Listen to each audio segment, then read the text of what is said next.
Okay, so we'll go ahead and call this meeting to order. We appreciate you all being here with us tonight, and grateful to have a full council with us tonight. We have asked Councilman White to give some opening prayer to get us started, and then we'll have Lieutenant Tucker lead us in the Pledge of Allegiance. Father in heaven, we're grateful to be together this evening to discuss the needs of the city and our residents. We pray that thy spirit will guide and direct our thoughts and actions. We may do what is in the best interest of all those involved. We're grateful for this free country that we live in and for the freedoms that we enjoy.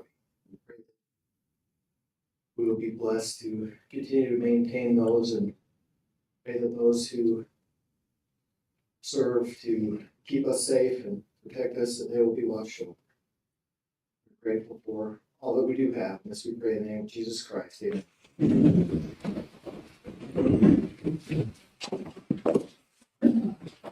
I pledge allegiance to the flag of the United States of America and to the republic for which it stands, one nation, under God, indivisible, with liberty and justice for all.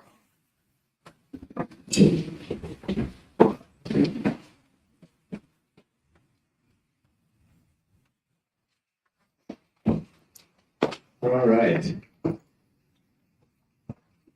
We have, looks like two sets of minutes for whatever reason, February 6th and January 34th. Yeah, I collected that initial agenda, but we do need to just prove the minutes for the special meeting.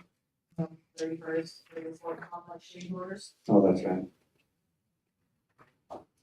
All right. Are there any questions on the minutes? There's a couple of changes. There was a extra repeated statement on number 8, and then there was a spelling. And then Dustin Glines did present on the what to do out on the sidewalk there, whatever, where we had the trees. Zero-scape. But the xeriscaping and the whatever, the TV, the placard, or whatever we're calling it, marquee. It just said tabled is all, but he did present. We just didn't make a decision at that time. So those are the only adjustments I saw from the previous minutes, and then the ones from the 31st, I was not in attendance, so I don't know about those. Anybody speak to the 31st minutes? Any amendments or corrections to those? I would move we approve then. Okay, we have a motion to approve. Second. Second by Councilman White. All in favor? Aye.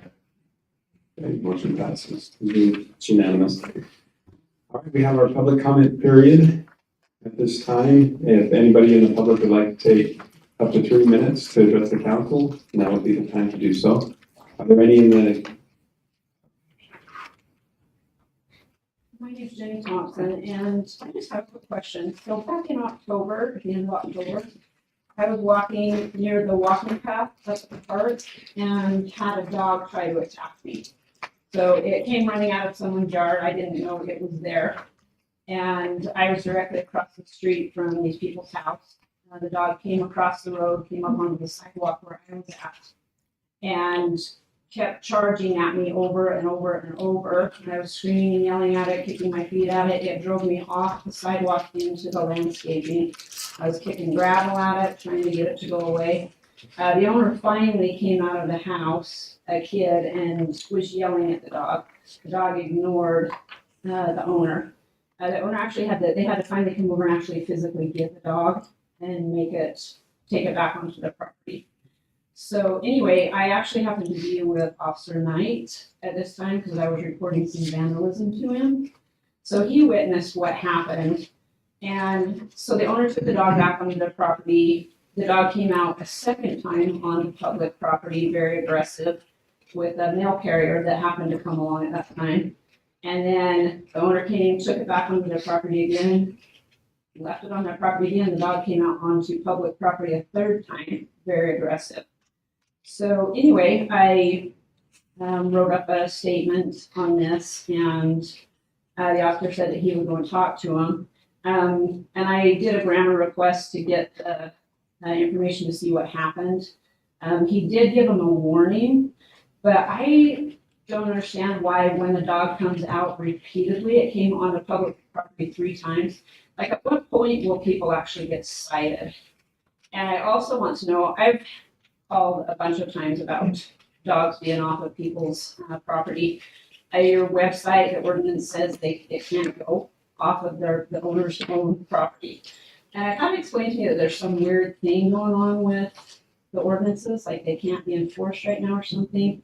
The police have told me that like they can't cite it or something. So my question is, I'm just wondering if someone can explain to me why this can't be cited right now. That's a good question. I think, I don't know that it can't be cited. I just don't know that we have an enforcement officer yet on those. Well, I can take a second if you want. Yes, absolutely. Basically, yeah, there is a problem with the ordinances as far as just writing a citation, but we can still cite ordinances. But you gotta remember though, is the officers have discretion. They can give warnings, they can give citations, and that's what they've done.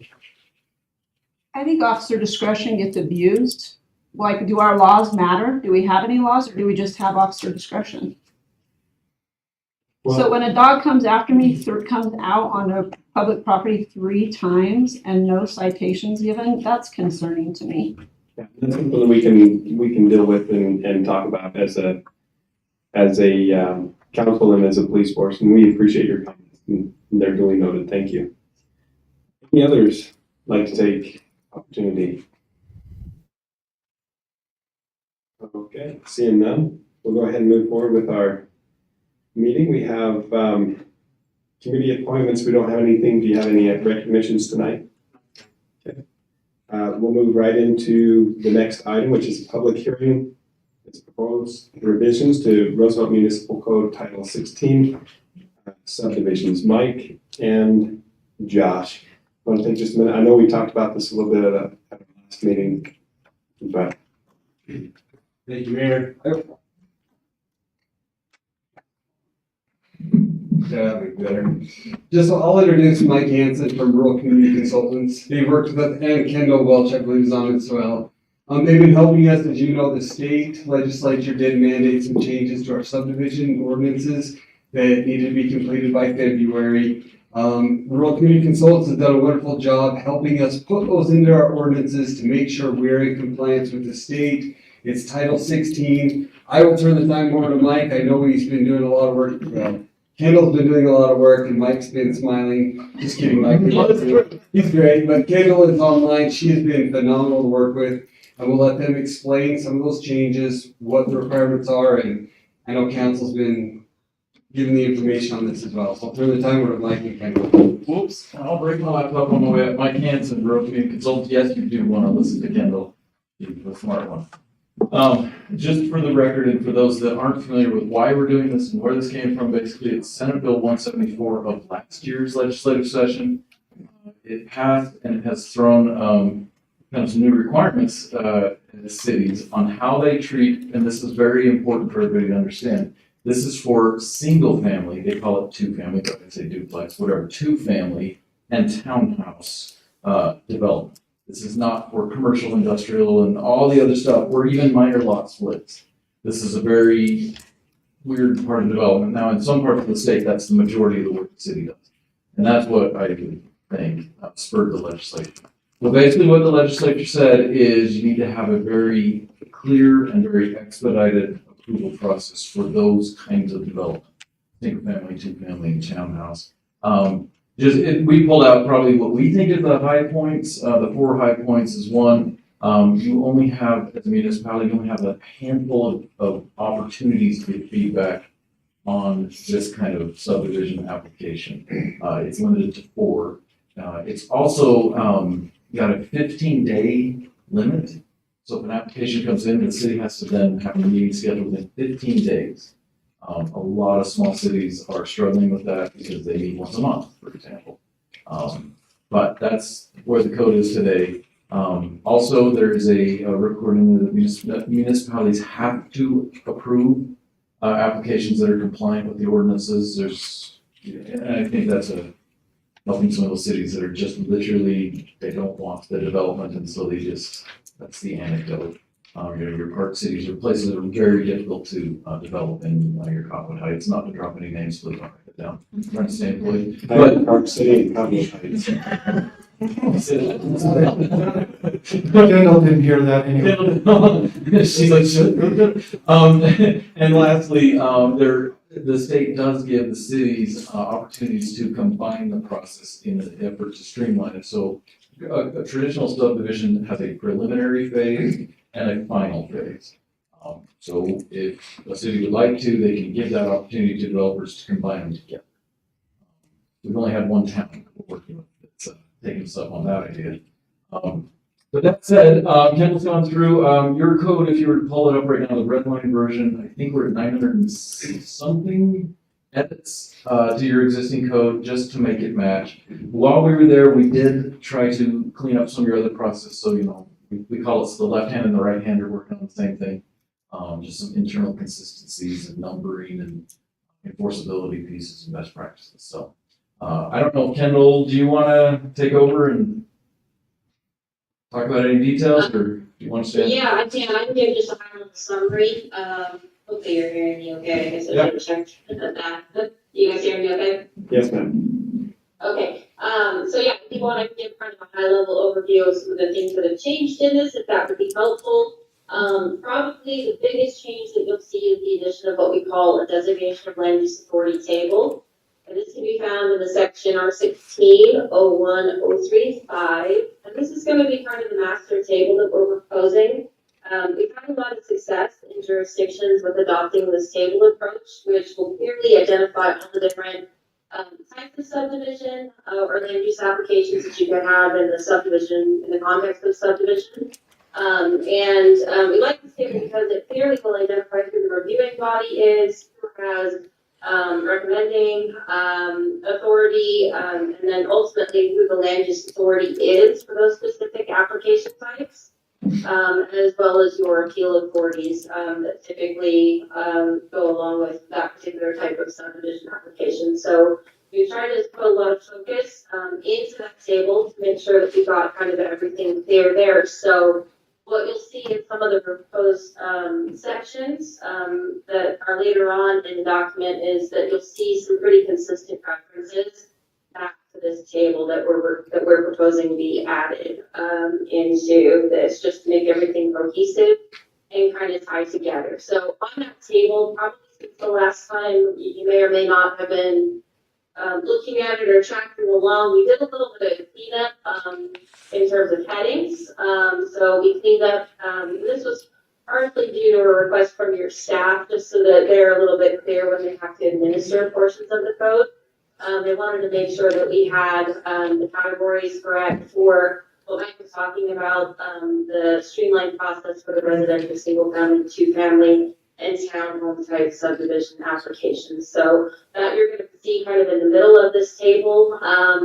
One thing to note is that if the area is in sensitive lands, that you don't have to, the state has left a caveat in Senate Bill 174 that those subdivisions that are of those type, if they're located in sensitive lands, they do not have to follow the streamlined approval process. So we're recommending there that you've traditionally done, just as you always have, or that most communities opt to do, which is to have the planning commission serve as a recommending body in that capacity, and the city council act as the land use authority for those applications that are in those sensitive land areas. Those that may not be familiar with the term sensitive lands, those are going to be areas that are geotechnically sensitive. It could be wetlands, it could be areas of steep slope, things of that nature. The other big element that I would say that's probably changed a lot with this draft is that we've done a lot of insertion and cleanup in terms of just describing the general processes that go along with each of the different application types. This is something that Mike and I can both probably speak to that is lacking in a lot of the codes across the state. And I think that's partly due because staff frequently, just gets inundated with the day-to-day things. And so trying to go in and kind of periodically clean up those sections of code. I think sometimes gets delayed and maybe gets dropped to the wayside because staff could be doing other things. So we try to spend a lot of time focusing and outlining the specific approval procedures. And what that's going to do for you is first and foremost, it's going to make transparency a whole lot better between what's expected, of the city in terms of review, and then also applicants when they do come before the city with a proposal. What we find is that it generally makes the process run a whole lot more smoother when both parties kind of know what's anticipated and expected in the review and approval process. So those are probably the biggest things that are in there. In terms of the draft, just kind of high level. If there's specific questions, just know that I'm on the line and help answer those specific questions. I think Mike's available for questions as well. So with that, I'll quit talking and turn this back over. Thank you. Any follow-up, Mike? I don't think so. The only other thing is, the state, even though they passed the mandate saying you shall do this, they also, funded it. So hallelujah, you guys at least don't have to pay to follow weird rules. Don't write that part down either. As part of that project though, once your subdivision code is updated and it's compliant with the state statute, our next step would be then get your application forms and so on and so forth, so that it's hopefully very easy, relatively easy for somebody who has land, wants to subdivide, they understand the process, it's in plain language and so forth. So, okay? We can ask questions later if you need us. Okay, let's go ahead and, I just want to express my appreciation to the council and, Mike and your team for collaborating, and our staff, obviously, for helping out with this. We'll go ahead and, we are here for a public hearing, so we'll go ahead and if there's a motion to. I move we go to public hearing to discuss the municipal code title 16. Okay, so we have a motion to enter into public hearing. I'll second it. Second by Councilman Goodrich. All in favor? Aye. I think that's unanimous. We'll consider ourselves in public hearing. Are there any that would like to speak to this particular ordinance change, Title 16? Any questions? Going once? Going twice? Okay, I move we go back to regular meeting, regular session. done. Second by Councilman White. All in favor? Aye. Any opposed? Okay, we'll consider ourselves back in the regular session. And moving forward, we'll go ahead and entertain a motion to approve, or not approve, a motion in regards to Title 16. Councilman Barrett, did you get your questions answered on this? Because I know you had. Yeah, so my question really is, we're putting the table for the land use authority. I think that's a great idea to define all that and to share that responsibility with as many people as we can, just to simplify it. Well, not necessarily simplify it, but to make sure that it's spread across different people. I just was curious. So the biggest concern I have, of course, is making sure that if we're delegating this authority out, that there's an objective way to ensure that everything, that there's no subjectivity on whether we approve or deny these kinds of things. Absolutely. That is a concern that we have heard in every single town we've worked with, and it's well-founded. It's a very interesting thing. One of the things in the Senate Bill 174, it says city council can't be part of the approval process. That has got every town upside down. It's The approval process or appeals process? approval. Yeah. So, and So the way that we are involved in the approval is that we set the code. yeah, And someone else has to follow. exactly. There's been a lot of conversation about that. Basically, what it's boiled down to, as of today, there is a bill, I guess there is a bill open, I don't know. The way it is today, the legislature is basically trying to make this an administrative, as much as possible, an administrative process. So your code needs to be clean enough and easy enough to understand that staff can just kind of check boxes. And it's abundantly clear, and there's not a lot of judging. Not a lot of towns like that. That's where the legislation reads. I do have a question then in regards to that. So if it's a development, let's say it's a subdivision or something like that, does that go through the normal subdivision process, or is that an administrative act?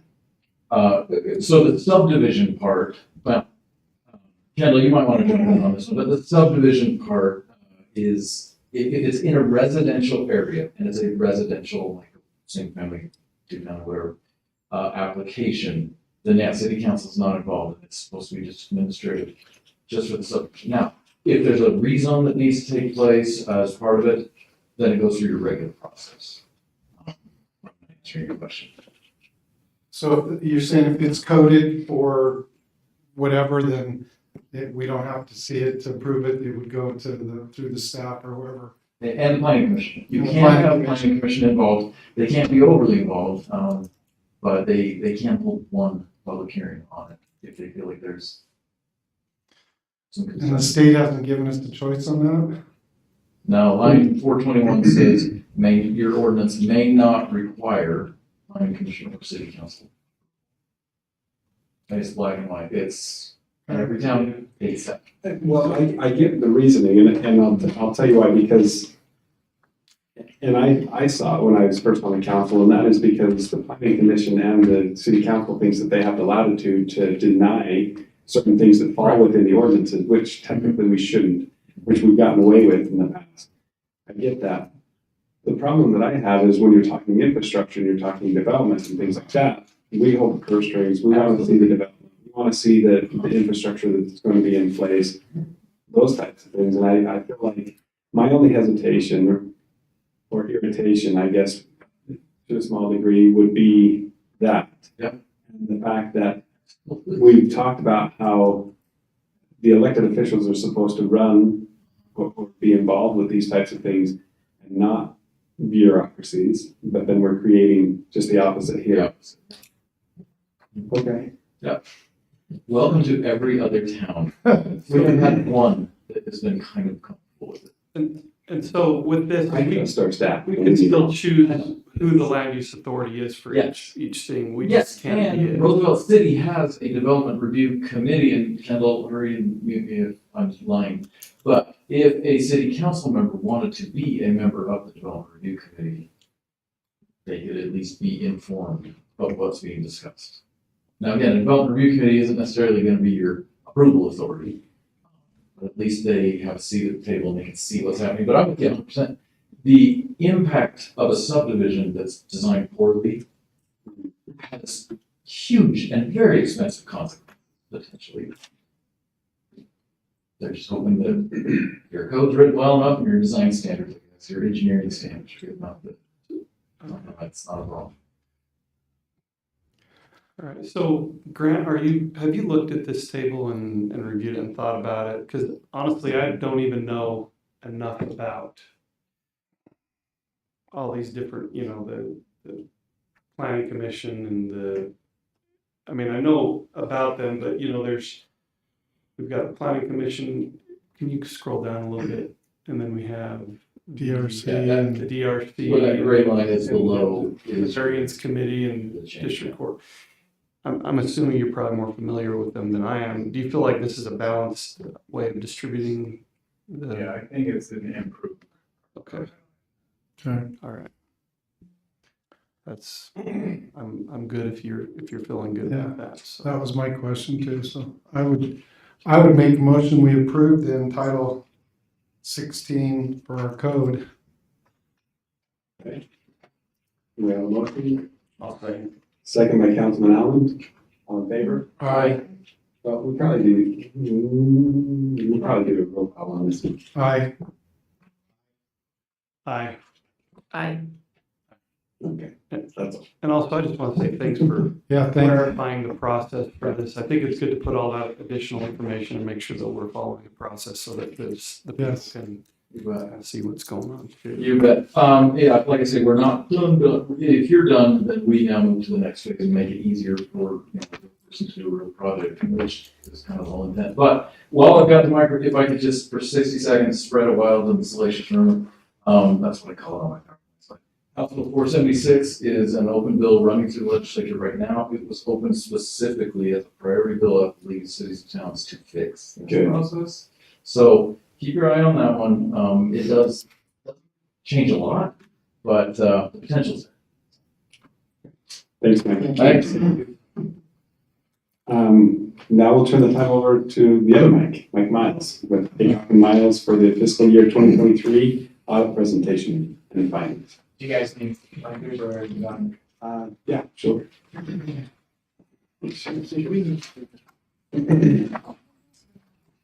to do a public hearing for the. No, We can do it after. no, we crossed it off the list. I apologize. So we had a public hearing, we crossed off the list, and that's why we jumped to this one. I saw Mike, well, just not too long ago at Altamont, Oh, school district the meeting. school district. Yeah. I've been allotted 6 minutes. However long you need, Mike. We'll delay it 7. So there's, just want to appreciate Rhonda and Brock. We made their lives kind of intense for about a month. And so we accomplished a lot. We had an opportunity last week to meet with the city manager Josh and with Rhonda and with Brian. And we discussed a variety of important issues and they can report on that. So there's 2 formats to the audit. One's a business-like format and another one's more of a governmental approach. And the fund approach is more valuable to you, to our presentation. So we get to start on page 18. We're a third of the way through it already. That was fast. Awesome. So we received the information. Go ahead. I was just wondering if you had the information. No? Okay. We received the information in December, January, and so we'd love to get it earlier, but the way it's been the past couple of years, that's the way it's been. So this is a June 30 year end that we're discussing. On page 18, it's the assets and the liabilities excluding long-term debt of the city's governmental funds, which is your main fund, your general fund, the capital projects fund, which is earmarked for large projects, and then the smaller debt service fund.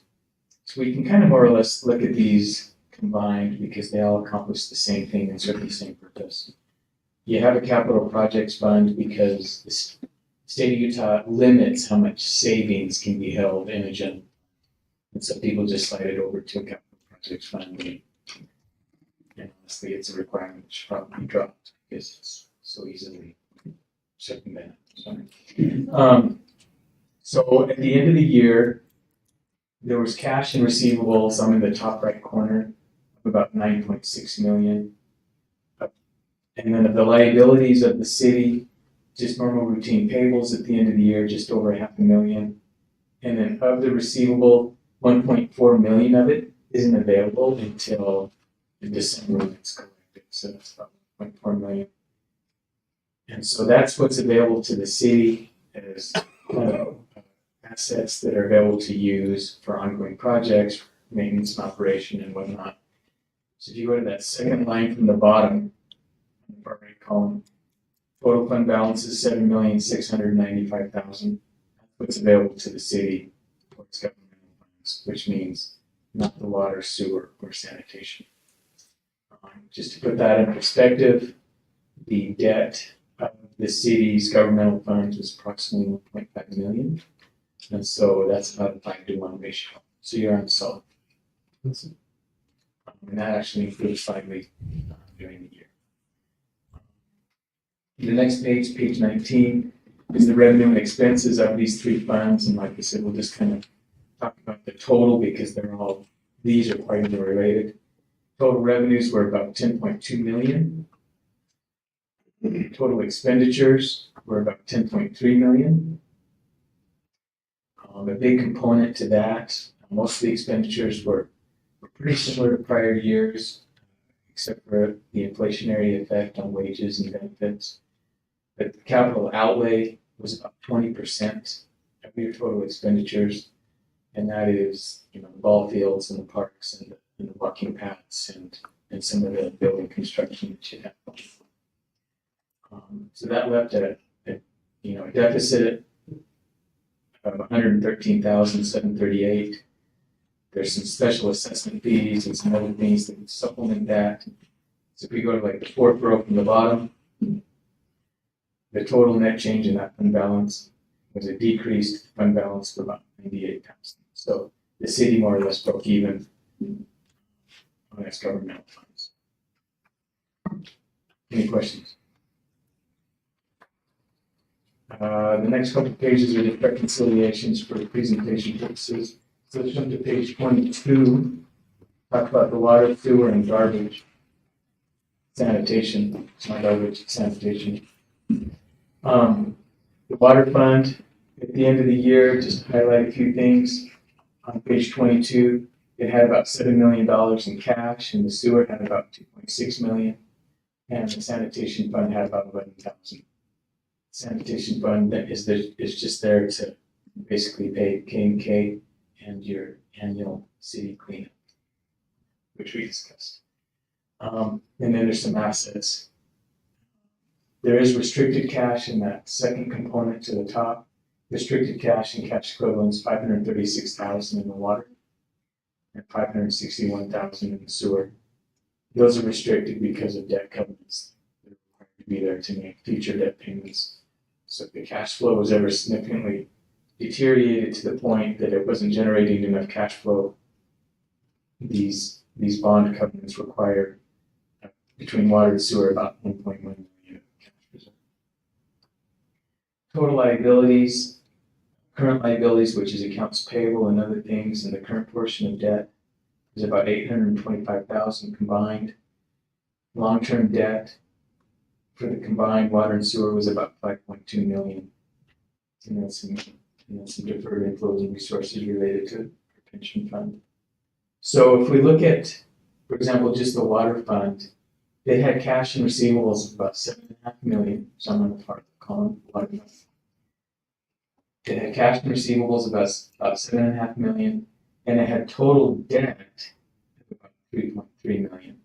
So that's a 2-to-1 ratio. You can pay off all the debt twice for the water fund.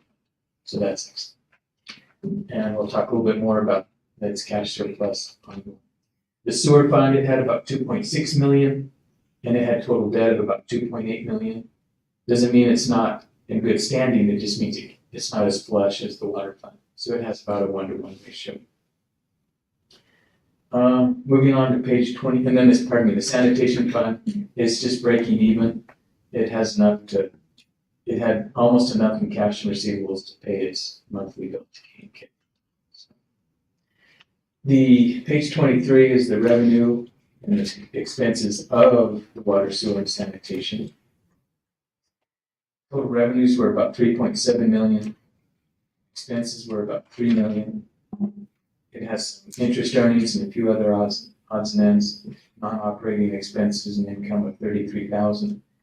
So on the fifth row from the bottom, income before capital contributions, which is waived and grants, it had a surplus of 681,000 in the water, which is very good. And we'll expound on that in about a couple minutes. The sewer fund, revenues of 990, expenses of 848, some odds and ends of 24,000. It had a surplus of 166,000. And the sanitation fund, it ran at a deficit of 7,603. After talking to Josh and Rhonda, we determined that was the cleanup. So what you're collecting to pay for the K&K bill isn't covering the annual cleanup, and so you'll need to transfer money periodically into the sanitation fund. Moving on very briefly. Any questions?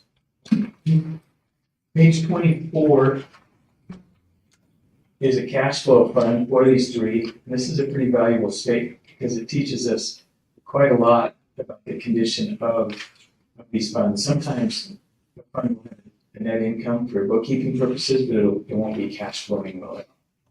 That's the opposite is the case here. In the water fund,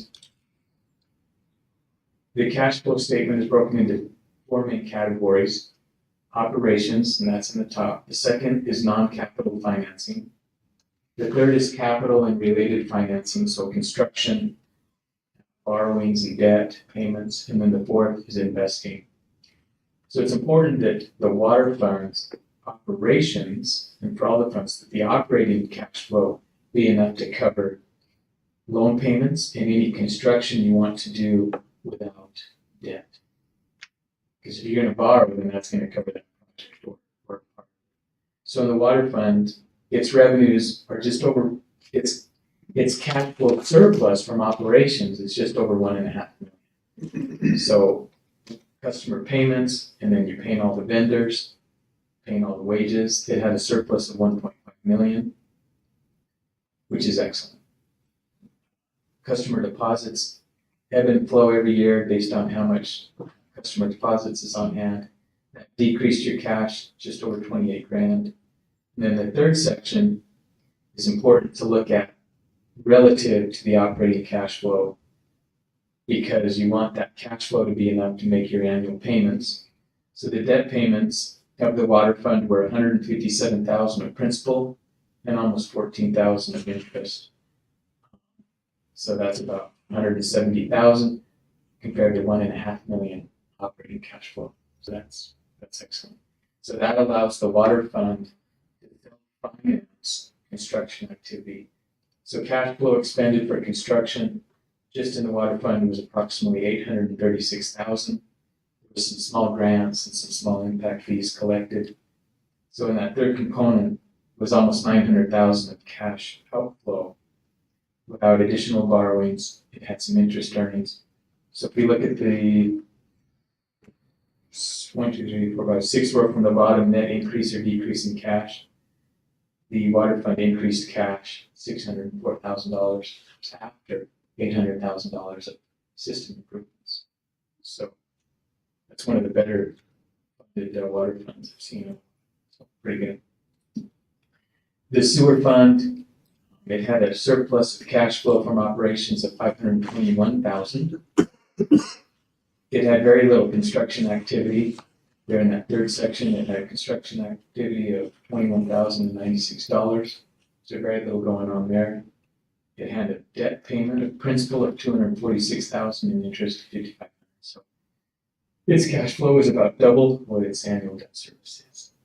Its increase in cash after some interest earnings was $278,000. So once again, its cash is accumulating and growing. The very bottom row for those three, water fund had cash of about $7.5 million. The sewer fund had about $3.2 million, and the sanitation had. But Kirby, I don't know what's gone on since June 30. Maybe it's all gone.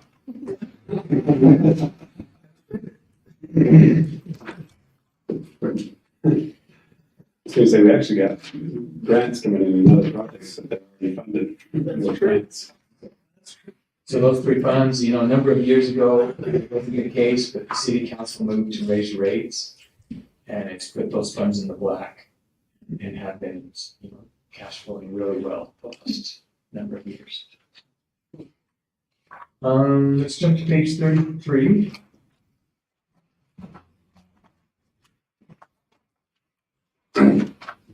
Is just a real high summary of cash deposits and investments of the city at the end of the year. This includes the savings that we have for water, sewer, and garbage, which can only be spent on water and sewer and garbage. You can't move money out of those without great lengths. You can, but it takes quite a lot of work. Cash to the city at June 30 was about 17.9 million, and approximately 90% of that was held.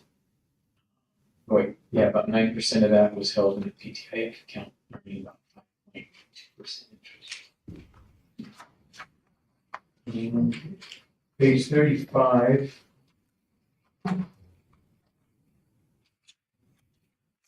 These are capital asset activity for just the governmental side, which would be streets and parks and buildings. There was construction in progress of $2,024,000 added to construction in progress. 1.4 million of those projects was retired and put into service, and then they're reflected in the middle section, capital assets being depreciated. So assets that were put into service and started depreciating were about 1.8 million, and then there's some annual depreciation. That's for the business type format approach that we didn't address because it's not super relevant. So that was the construction activity for the year. Page, let's see, pardon me. Page 36, the next page. It reflects capital asset activity for the water, sewer, and garbage. Construction activity that was expended during the fiscal year was $778,000. It was a small project that was put into service, $136,000. And some other assets, and so that was the activity there. The long-term debt activities on page 37. The first page is the water, is the city side, not water and sewer debt. There was a small addition to debt. The city has begun leasing police vehicles over a 2-year period, and so there was additional debt put into place there of $171,000. And then of those motor vehicle leases, $85,000 of the leases were paid during the same year. Total reductions in debt, well, it started out at just over 1.6 million. It was those new motor vehicle leases of 171,000.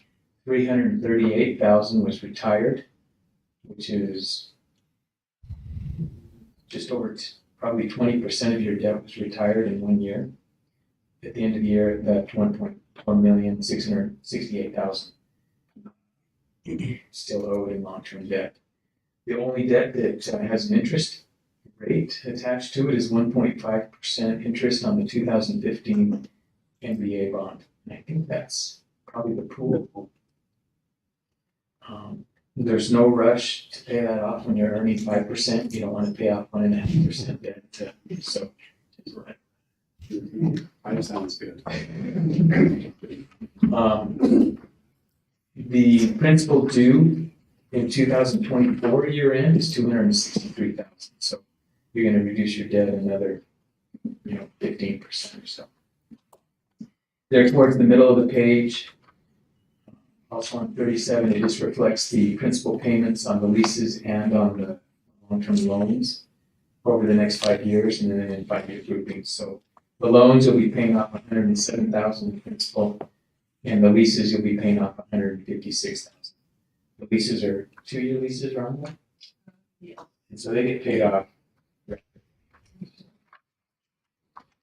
Page 38 is the long-term debt for the water and sewer and garbage, and these are combined. They are identified on the line items, but it's all in all, between the two, there was just over 5.9 million in debt, no additions to debt. 403,000 was paid off, so 7 or 8%, leaving just over 5.5 million. Principal and interest due over the next 5 years is 409,000 each year. In 2028, there is a loan that kicks in and increases your annual principal payment. So in 5 years, you'll have to pay 522,000. So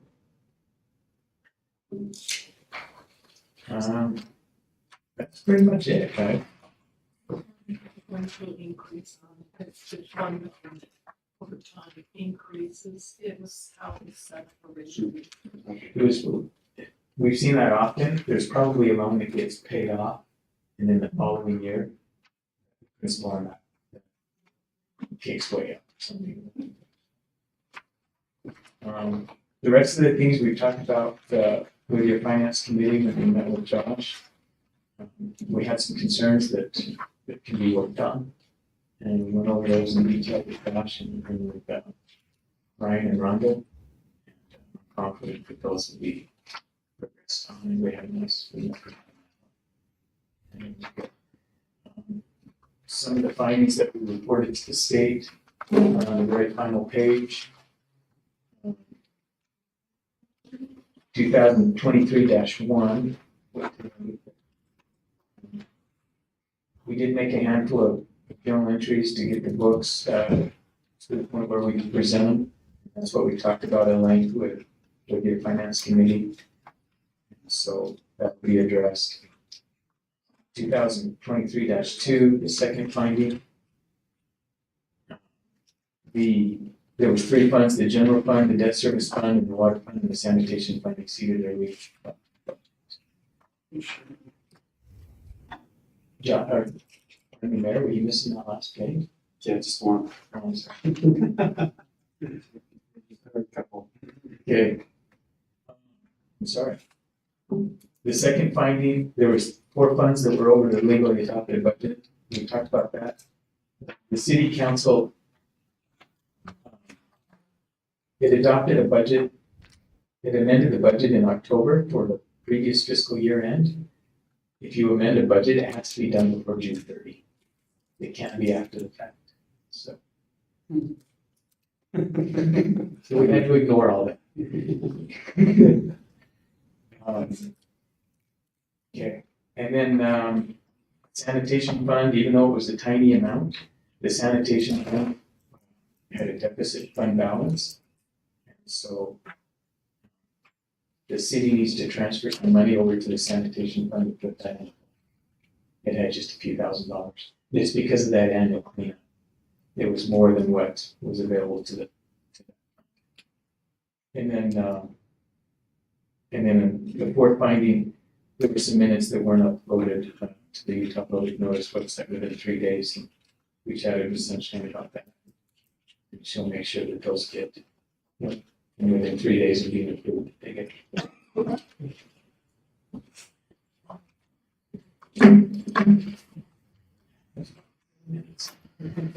So your overall assessment is we're doing well? Yeah, he's financially he's doing great, and the bookkeeping's, it's making headway, bookkeeping's okay, meaning it's solid. There was a few things we wanted. Some of it because of the Tyler changeover? Virtually, Actually, some of it was the date with the budget, June 30th. Yeah, yeah. And then there was a handful of accounts that needed adjusted at the end of the year, and we're optimistic that the new software will improve on those things. I'm optimistic of it, so. Well, thank you, Mike. Any questions? Do we need to approve anything or is this just informational? This, I think it's kind of informational. yeah, That's what I thought. I was just double checking. Appreciate that. Thank so you. much. Thank you. All right, we'll move on. Where's Drew? Is he not with us tonight? Are you gonna? Okay. do you want me to zoom in on the other? So phase 1 properties, Rob McNeil, preliminary plat approval. That's the first one. We're looking Drew tonight, I apologize, but Drew is at a conference. Before we move on to this, I just do want to thank Mike and Dr. Miles for the work that they did, and we did have a fantastic meeting with them, and we have a plan going forward we'll be continuing making progress, because that's what we want to do and get better and better, so we want to thank them. So the first thing tonight is we have a preliminary plat approval for the Rob McNeil property. One thing to keep in mind, this will not be signed until the final. This is contingent on all 3 parcels being combined into one parcel together. This is the preliminary. This is one of those that, again, with the new laws will change, but technically that was adopted seconds ago. Either way, we're going to continue with what we have planned tonight. So this is the property. Yeah, it's gone through planning and zoning. There's 3 separate parcels. They'll be combined to one. This is a preliminary. Again, it has not been combined yet, but it is contingent on the final of all 3 being combined into one parcel together.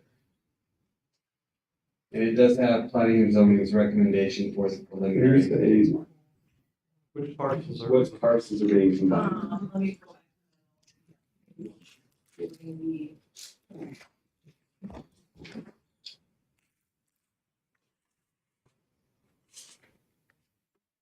See, I guess I'm not understanding. All parcels will be combined into one parcel.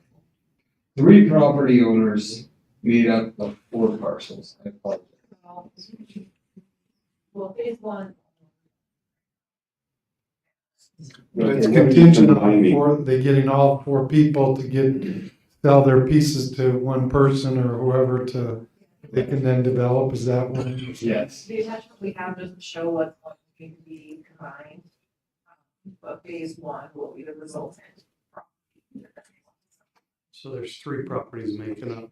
3 property owners, 4 parcels. I apologize for that wrong. 3 property owners, 4 parcels. It will be combined to 1. And that makes up phase 1 or both phase 1 and phase 2? That'll make it phase 1 and 2. Yes. And So so we're just approving phase 1. And I guess the reason for approval before the property is combined is just so that the person knows to go forward with the purchase of the other. Yes. So, So I think the idea, I'm sorry if I just sort of chime in, was just to give them approval contingent upon the sale and lot line adjustments going through. Like what they were hoping. okay. So, yeah, and that was part of the reason I asked, just to make sure when we make our motion, that it is contingent on all property owners and participating in. Correct. And no signatures will be done tonight as it's just a preliminary. Yes, correct. That'd be a good way to do the motion. What is the address of this? It's right by the, new park, Constitution Park, south of the there's- church house.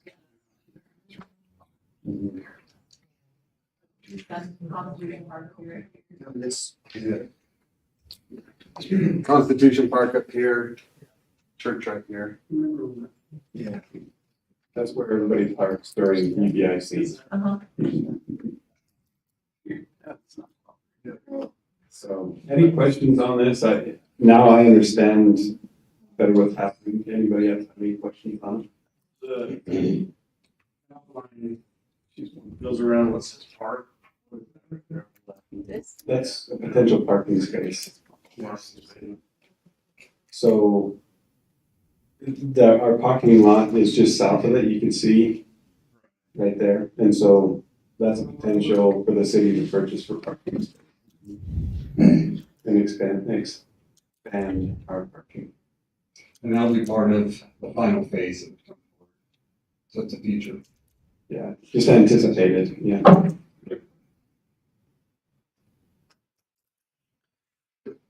Any other questions? I would move we approve by contingency, that approve the preliminary plat approval contingent on the parties getting the properties. Is that the motion? Sounds good to me. Is that clear enough for you, Sunshine? Yes. Thank you. And a second by Councilman Baird, all in favor? Aye. Mayor's mad at you, Councilman Baird.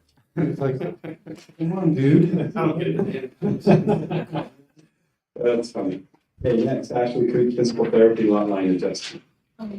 So this is a lot line adjustment that was approved on planning and zoning on February 6th. The property is properly zoned and the Coolins have proposed to move their physical therapy practice to this location. So they're just looking for a simple lot line adjustment. And again, it does have approval from planning and zoning. That's residential business, right? Yeah. PO. What's the lot line adjustment? I don't understand. What are they adjusting? They're creating one lot where there are multiples, so they'll all 4 of those. Oh, They own Jared? them all right now, These two. looks like. Those two, yeah, these are all divided separate. So it's just these two. Okay.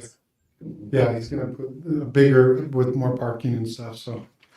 We've already approved this mostly other than the lot line, so I don't move we'd approve. Okay, motion in a second by Councilman Allen. All in favor? Aye. Any opposed? Decision is unanimous. Next is the memorandum of understanding for the Summer Hill subdivision. And one thing, I'll explain this one, and this goes along with the next one, Summer Hill's final plat approval. One thing that is not in your packet, not on the memo that Drew wanted me to emphasize, the bond has not been posted for this, so should council approve this, we would ask that any approval be contingent on the bond being in place. Just keep that in mind. So this one, as you see in your memo, the final plat has been passed through planning and zoning with contingency that the storm drain MOU be signed. This is simply so, the MOU has been reviewed by our city attorney, Grant Charles. He's Grant. Mr. Charles. He has reviewed it, he is okay with it. It essentially makes it so that if we have to have access to the storm drain, we get 7 days notice, to make all parties more comfortable with this. So, just to explain, I'm gonna read the memo because it explains a As I little said, bit you go better. down, there's the Roosevelt City part. Yeah, that's the part that's been added, what we're agreeing to. So final plat passed through planning and zoning with this contingency. Of course, to maintain the storm drain line, the city will provide ample notice to property owner if maintenance activities will disturb existing improvements such as fencing, irrigation lines, or landscaping, such that the property owner can remove said improvements prior to city maintenance activities. Then it talks about what is ample notification, phone, email, writing, talks about the 7 days, non-destructive methods. It just ensures the property owner that we're not gonna go destroy everything if we have to fix it. And so that's what the MOU does with it. Any questions with the MOU? And again, Mr. Charles has reviewed it. So this would be approval to sign the MOU for the Summerhill subdivision. I guess we'll do that one first, but then the next part is the Summerhill's final plat. So we have questions about the MOU first. I'm just reading, am I reading that correctly? The developer pays the property owner the $500 easement fee? Yes, sir. Is that how that works? What do you do, just reduce the, is this an existing subdivision or something that you're looking at developing? This is the one we talked about. But when you sell a lot, are you just gonna give a discount of $500 for the easement? No, we have to pay, easement's not on our property. Okay, So I just had to pay it out of my pocket to the guy that owns the blue apartment oh, on okay. the south side. That's what- If he would let us, because Roosevelt City is requiring a bigger easement than is already in place. Gotcha. What size is the easement? Does it specify right there?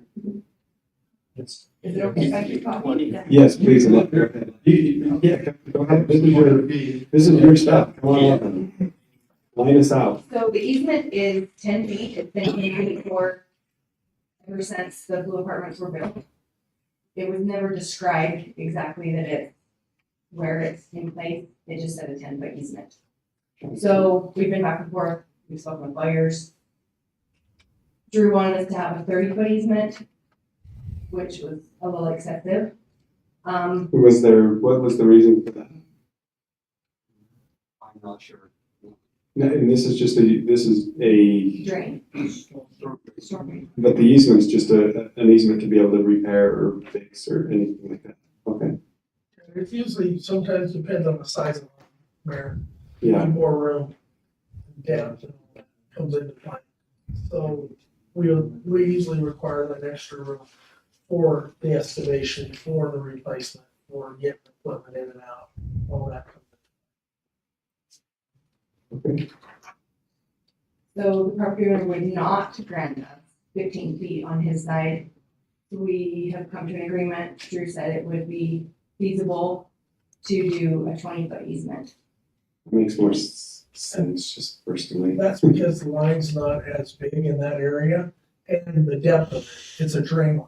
Okay, So it's not real deep, so you don't have to excavate that far and put the swales out to the side. Just so you know, there is nothing in Roosevelt City Code that says what size of easement is required. I don't think there is even in, county or state. There's a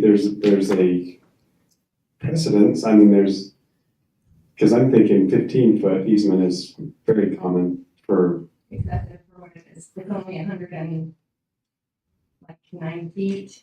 How long is that? It's about 150 feet from where it would be their property to back to the city. To the road. Mhm. It's not a huge. But 20 I don't think is unreasonable. 15 feet to 20 I think is normal. 10 is hard when you're trying to get the equipment in. I mean, your backhoe's 8 feet wide, but you're when you put your legs down? Well, you don't, you're in equipment. Yes, I do. So, Anyway, long story short, the owner said that he would give us 10 feet if I paid him $500 for his heartache, apparently. And also, we had to, he has to be okay with Roosevelt City giving him notice so that you guys are okay with that. And then he said he would agree to that. So I have his signed MOU right here. any other questions? I don't have any more questions. I think they've been waiting a long time. I say I would motion to approve the MOU. Grant's read it and he was okay with it, so I'd motion to approve. Okay. We have a motion and a second. Any other discussion? Seeing none? All in favor? Any opposed? Let's get that thing signed. Thank you. Well, you have to do this too, so probably, do you want to do the next part or? You represent Summerhill's final plan. Take it away. So I just need a signature contingent, so we do not have the bond yet. Terms of the amount changed our construction costs, so the bond people are concerned, so it's still in underwriting. So contingent upon the bond, we would like this to be approved. And this we've already looked at too. Is there any questions from the council? No, I would move we approve contingents on the bond approval or bond, is that correct? Securing the bond. Securing the bond. Okay, thank you, Mayor. Do I have a second? Second by Councilman Allen. All in favor? Aye. Any opposed? Now you can sign. Let's get her.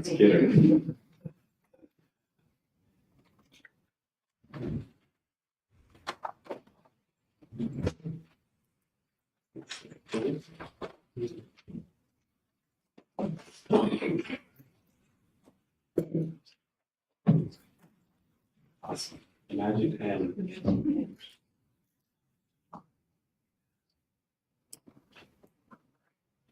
Are we the same council? Okay, let's go. Chair.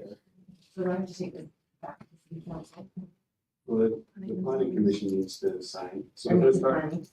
No, they can come in and, if it's already been approved through, They approved it last week, that one, I mean. we just need to I get the think chair. their chair just wasn't there, that's why they can't. We just sign need it. to And they'll get the sign chair this, to sign. but there, this is contingent, so the bond has to be in place or it will be revoked, so. Do you wait to sign it and just hold on to it until we get the bond? Or we're already waiting on another signature, maybe, I didn't want to hold it up, but it's gonna hold it up.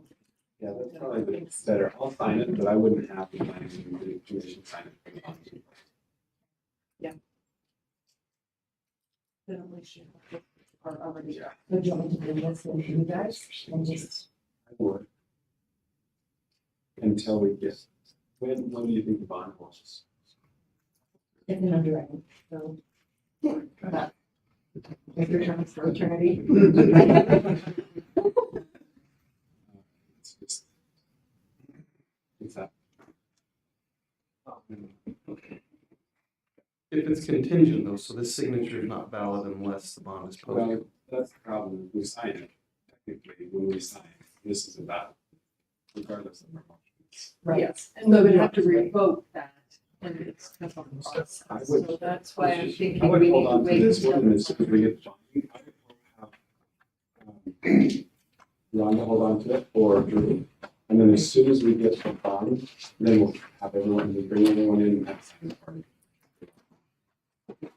Obviously, it's not doing that, it's not wrong. It's not, but I will take it.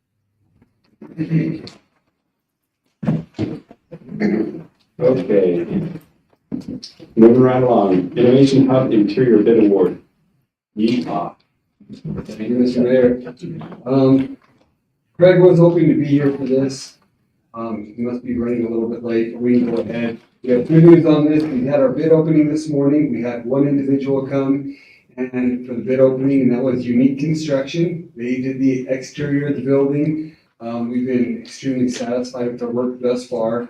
Their bid was for $290,000 $290,044.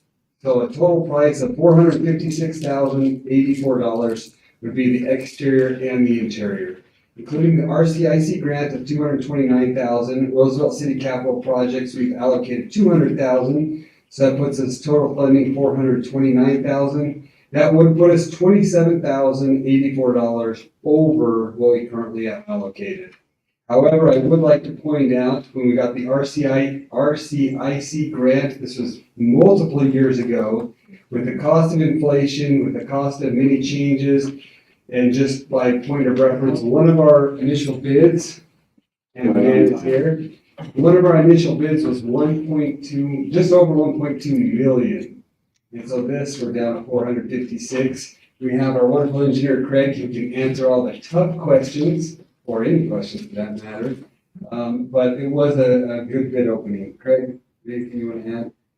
You know everything I just said. No, I was gonna make a recommendation that they approve the bid we have today, so.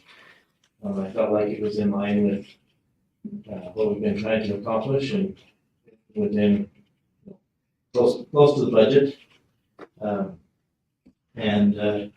So I think it's gonna be a great project and the contractor that, we would recommend is the same one he's working on the exterior of the building now, so he's already there. And, we've been happy with the work he's doing so far and comes highly recommended. So, One thing to keep in mind, this does not include the furniture, any additional outside landscaping, or the cameras. So those are additional things that we would need to do separately. We did anticipate that. One thing that I'd just like to mention is, appreciate, I know Craig, you've been working on this a really long time. I know we went back to the drawing board a few times.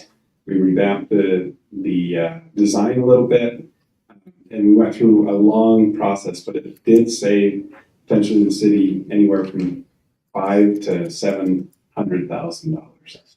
And we've got the project for almost within budget. That's only 5% above the estimated, well, not even estimated cost. It's only 5% above the total money allocated and that we've got. So I'm super happy with, the way it's turning out and things going out. Unique Construction, they've been on schedule. They haven't charged us any extra fees or. No, they've been ahead of schedule.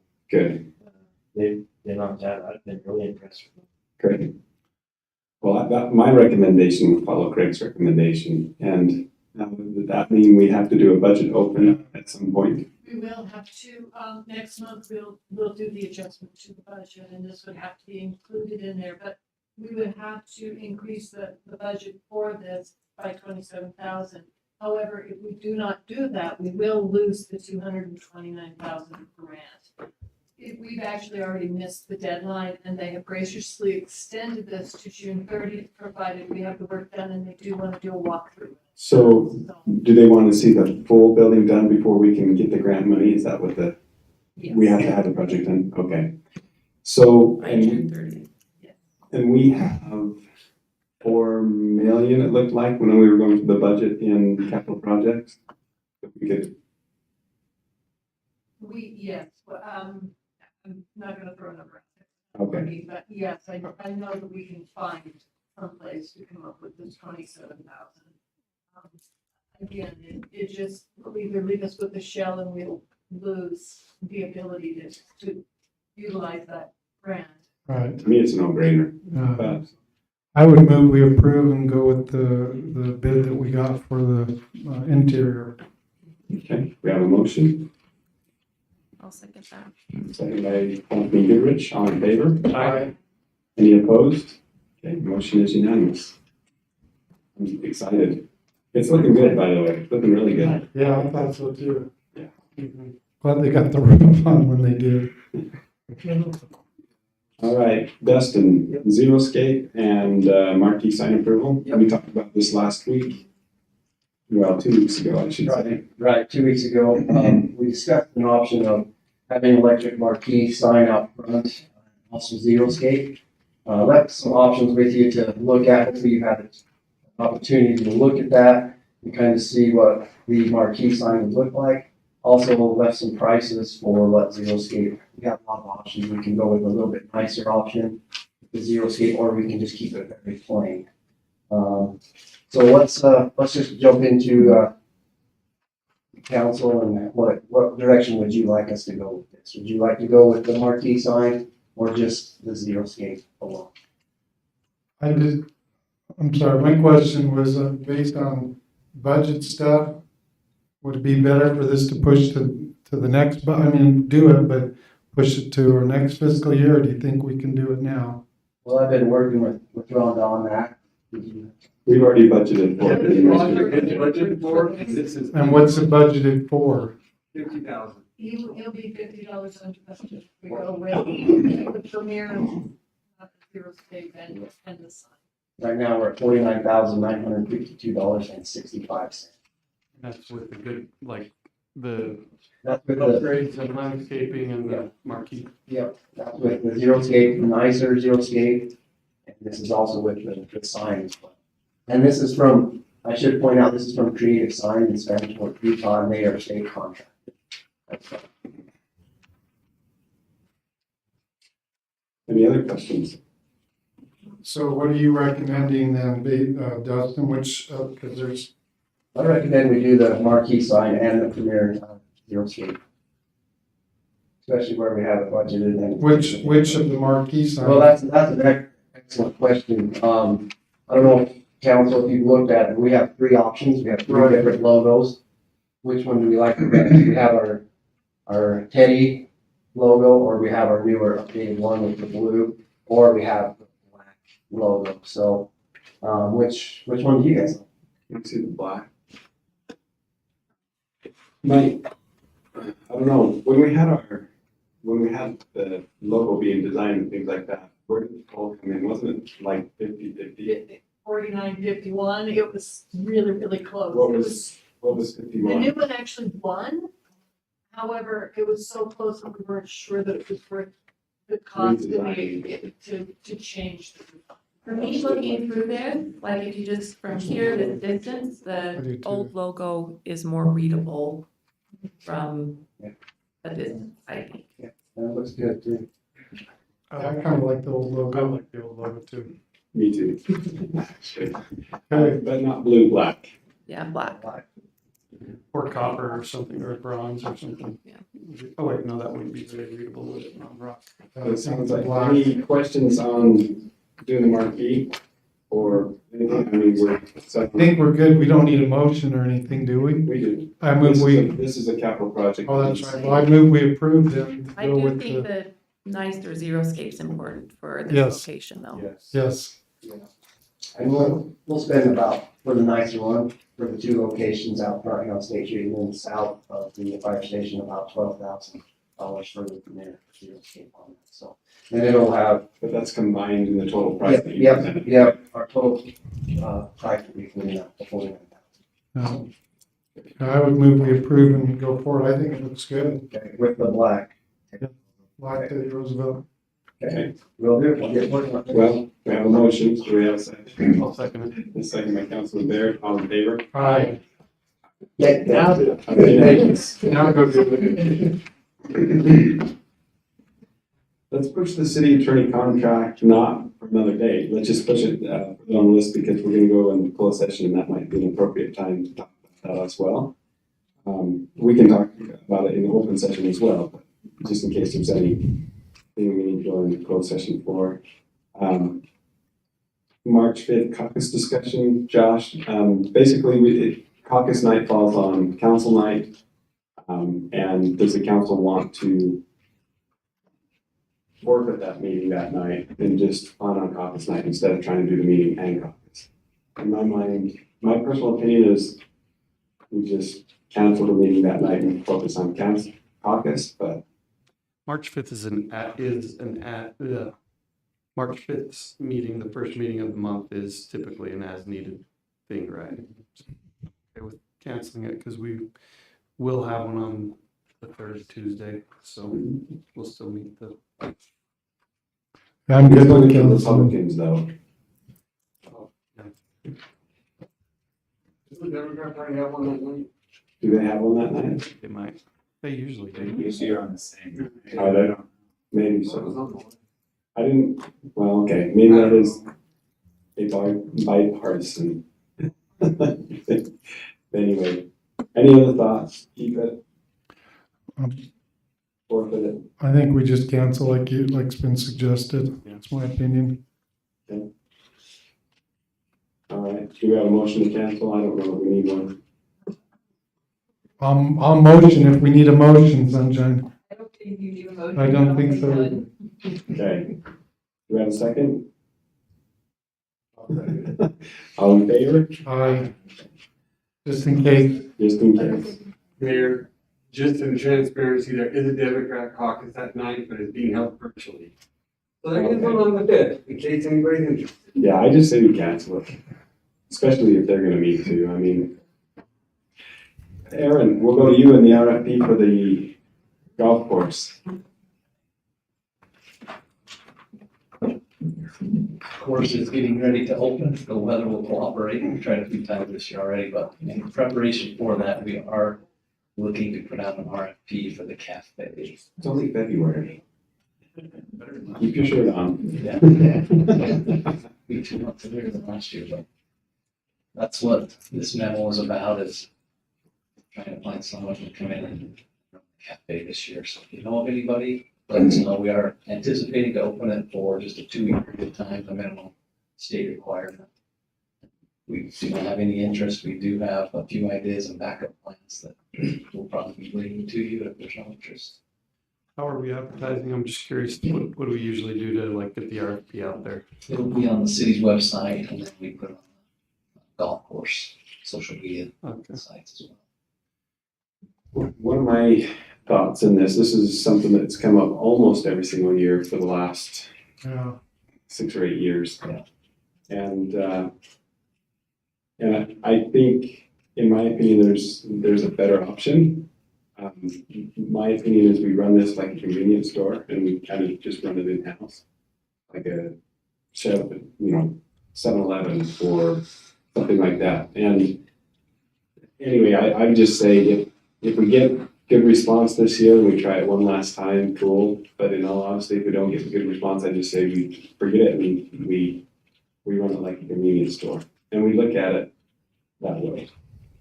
And I think it would solve our problem. It might be a little more headache, but we could hire, if we're making a decent return on that, then we can hire more people to kind of assist with that. I think that would do a dual purpose. You'd have more revenue coming in to help with people inside the pro shop, but also paying for themselves and making a little money with the city. I don't know how anybody else. If you put a 7-Eleven sign out there and put some products in there from then, it might be okay.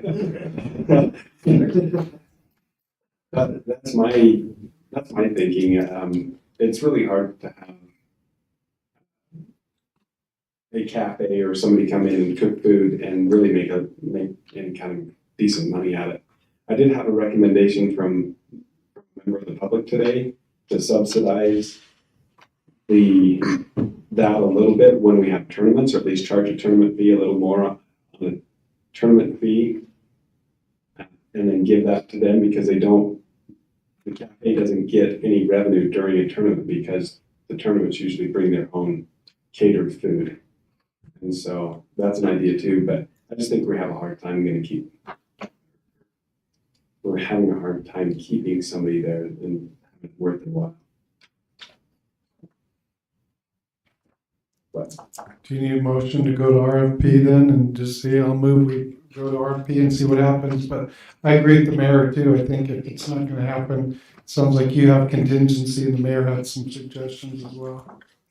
Yeah, we did actually run it from a city standpoint a couple of years ago, and we just have to decide if we go that route. How did that go? Can you tell us? Yeah, it went fairly well. We didn't quite provide the services that normal business would that was in there.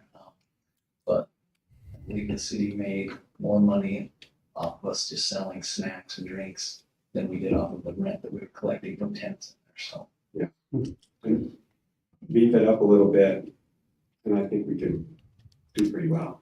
Yeah, definitely some possibilities. Chester Fried Chicken. I'm just kidding. I'm throwing out there. Well, we have a motion to go ahead with the RFP. Do we have a second? I'll second that. Second by Councilor Goodrich. All in favor? Aye. Any opposed? Okay. Thank you. Thanks, Ernie. Let's look at our open training real quick. And if you would like to hold that after, closed session, that's not a problem with me, it's just a 8-minute video for a couple of you who haven't gotten your affidavits. I think it would be good for the public also. Let's go ahead and get And over then it. you all have as well OPMA, the auditor's office releases like kind of quick record sheet handout, so if you have any questions, that should address most of it, but if anything comes up, you can definitely stop and I'll pause the video and tell you what I know.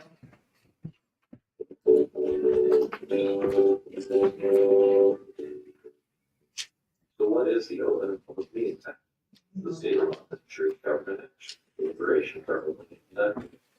Before we continue, keep in mind that this video is an overview of meetings based on your anti-crisis. We focus on local government, not state requirements. When in doubt, read the law, consult with your legal counsel. So what's considered an open and public meeting? It's when a public body forms, also known as a simple majority, meets to discuss or act upon government business. It includes the meetings sometimes referred to as workshops or executive sessions. Regular meetings, public hearings, electronic meetings, and emergency meetings are all open public meetings. Open and public meetings don't include chance or social meetings. A public hearing is a type of open and public meeting where citizens have a reasonable opportunity to speak. Public hearings happen when a government adopts a budget, imposes or increases taxes or fees, or transfers money from an enterprise fund. That's what These meetings have extra notice and posting requirements and won't be addressed.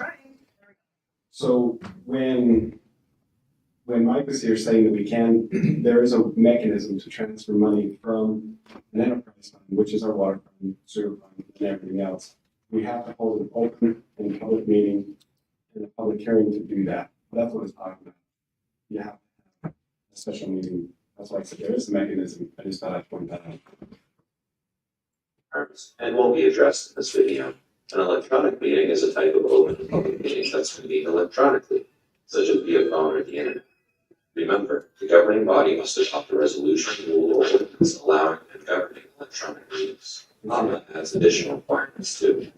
An emergency meeting may be held to discuss an urgent matter due to unforeseen circumstances. In order to hold a meeting, the best notice that's feasible is provided with the time, location, and topics to be considered. An attempt is made to contact all governing body members, and the governing body majority approves the meeting.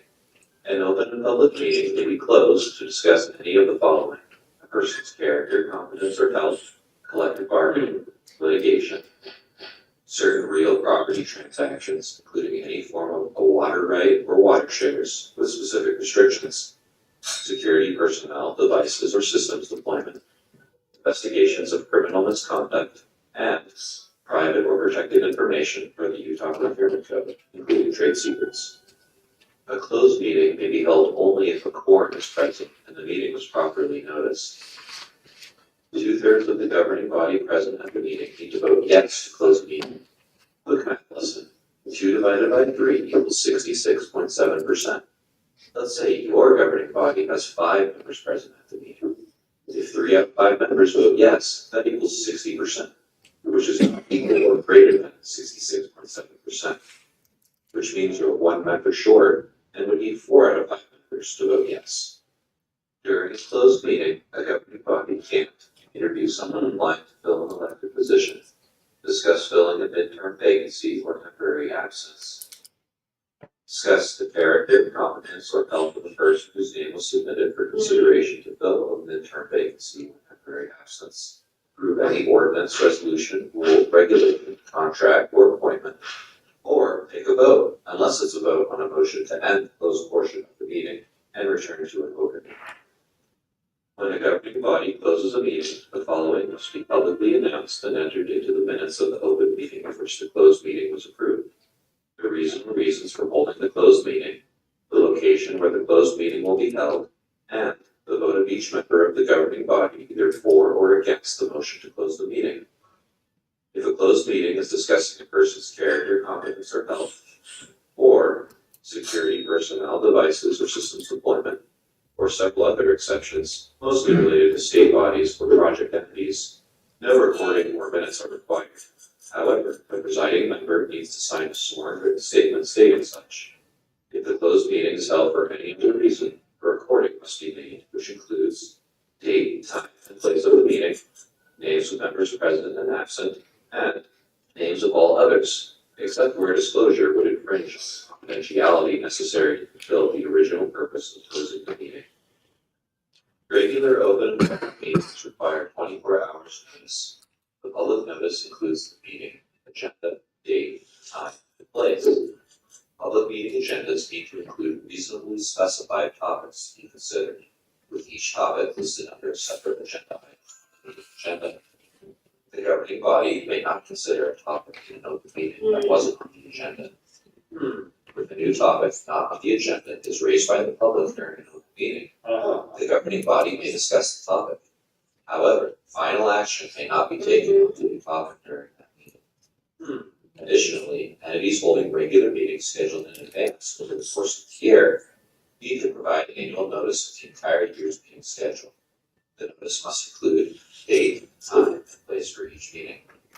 Notice is posted on the public body's website in a public location such as the location where the meeting will be held, and on Utah's public notice website in accordance with Utah Code 63G-30-102. Typically, posting on the public notice website is done by the records officer, recorder, or clerk. However, it's the governing body's responsibility to ensure notice is provided. State Archives has prepared a training manual with guides for owners and posters, as well as training videos that can be accessed at their website, archives.utah.gov. Written minutes and a recording are kept of all open meetings, with few exceptions. Written minutes include the date, time, and place of the meeting, the names of members present and absent, the substance of all matters, names of citizens providing comments, the substance of the comments provided. Any information a body member requests be entered into the minutes or recording. The record by individual member of each vote taken. A body with elected members must record each vote in list format by category for each action taken by a member, including yes votes, no votes, and absent members next to each member's name. A recording must be a complete and unedited record of all open portions of the meeting from beginning to end, and be labeled with the meeting date, time, and place. All or any part of an open meeting may be independently recorded by any person in attendance if the recording does not interfere with the conduct of the meeting. Pending minutes means written minutes of an open meeting, draft, subject to change before being approved by the public body of the open meeting. Pending minutes must contain a clear indication, such as a draft or pen watermark, that the governing body hasn't yet approved the minutes, and that the minutes are subject to change until the public body approves them. Approved minutes means written minutes of an open meeting approved by the public body that held the open meeting. Entities must establish and implement procedures for the public body's approval of written minutes. Public meeting pending minutes, approved minutes, and recordings, public records underground. Any individual who publicly presents information relating to an item of the public body's meeting agenda must provide a copy of the information for inclusion in the public record. Make pending minutes available to the public within 30 days. Within 3 business days after approving written minutes of an open meeting, make approved minutes and any public materials available at the Utah Public Notice website, the entity's primary office, and the entity's website. Within 3 business days after holding an open meeting, make an audio recording of the open meeting available to the public for listening.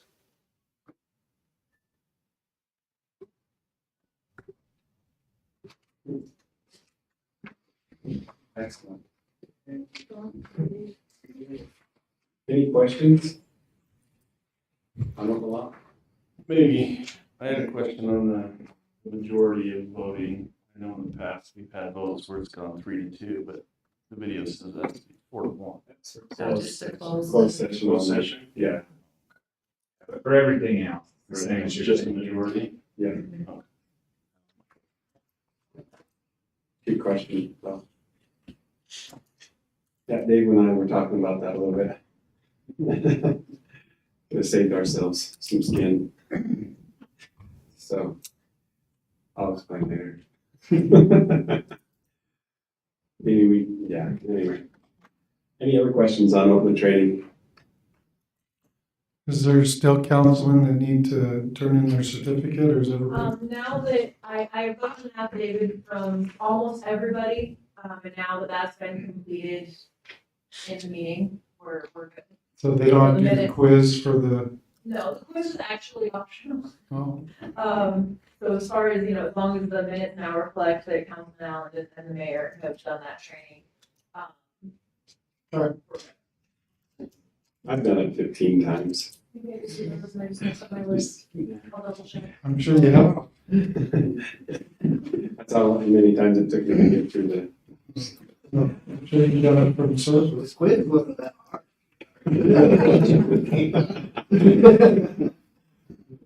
That's funny.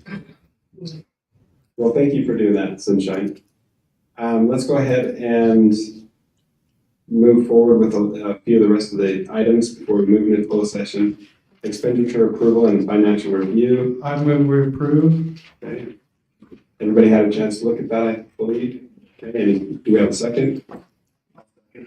Second by Councilman White. All in favor? Aye.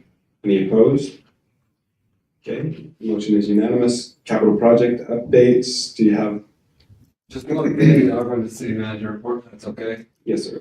As far as capital projects, just so you're aware, the shade structures are going up right now at the sports complex. So they're making good progress right there. Weather's been awesome to deal with, so. Except for today. Except for today, winter hit today, so. It's gonna be all night. Yeah. Any questions with capital projects? Do you have a date for like an opening of the park, the Nature park? park? At this point, no, we need to get with council because we would like to set up a big celebration there. But I'm glad you brought that up. If you will, spread the word. It is currently closed. There are a lot of people that are going down there, getting on the walking path, wanting to take pictures. We just want to remind the public, it is currently closed right now. There's quite a bit of mud. They are installing the handrail on the ADA ramp. So there's certain places that are not quite prepared to the public. We know people want to get down there. It's a wonderful location, but technically it is. Will it be something because of the mud and the nature? Is it something you'll close every winter, or once it's ready, people can access it year round? That will be a discussion for council. We're hopeful that it will be something that we can maintain and keep open year round.